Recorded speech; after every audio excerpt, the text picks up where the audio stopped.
खेड कृषी उत्पन्न बाजार समितीच्या चाकण येथील महात्मा फुले मार्केट यार्डमध्ये शनिवारी 21 जून 2025 रोजी तरकारी मालाची आवक आणि भाव काय होते हे जाणून खेड कृषी उत्पन्न बाजार समिती उपबाजार महात्मा फुले मार्केट यार्ड या ठिकाणी पालेभाज्या असेल फळभाज्यांची आवक ही मोठ्या प्रमाणात झालेली आहे। आवक मोठ्या प्रमाणात होण्याचे मुख्य कारण म्हणजे काल पावसाने थोडा विसावा घेतलेला होता, त्यामुळे माल बाजारामध्ये जास्त प्रमाणात आलेले, तरी पण बाजार भाव टिकून आहेत। आज रोजी कोबी सुद्धा 15 ते 18 रुपये किलो आहे।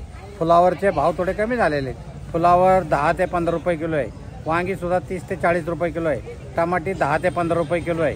कारली 50 ते 55 रुपये किलो आहे। गवारी 80 ते 100 रुपये किलो आहे। दुधी भोपळा 20 ते 25 रुपये किलो आहे। डांगर भोपळा 10 ते 15 रुपये किलो आहे।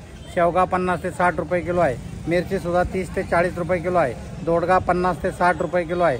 शिमला मिरची 60 ते 70 रुपये किलो आहे। श्रावणी घेवडा 80 ते 90 रुपये किलो आहे। वालवर सुद्धा 80 ते 90 रुपये आहे। चवळी 20 ते 25 रुपये किलो आहे। तोंडली सुद्धा 20 ते 25 रुपये किलो आहे। राजमा 60 ते 70 रुपये किलो आहे। पावटा सुद्धा 80 ते 90 रुपये किलो आहे। भेंडी सुद्धा 50 रुपये किलो आहे। गाजर सुद्धा 20 ते 30 रुपये किलो झालेले। घोसाळे 30 रुपये किलो आहे। बीट 15 ते 20 रुपये किलो आहे। काकडी 20 ते 22 रुपये किलो आहे। पापडी सुद्धा 60 ते 70 रुपये किलो आहे। वटाणा 100 ते 120 रुपये किलो आहे। फळभाज्यांची अशी स्थिती आहे। त्याचप्रमाणे पालेभाज्या असेल, पालेभाज्यामध्ये कोथिंबीर 2 ते 3 रुपयाला गड्डी आहे।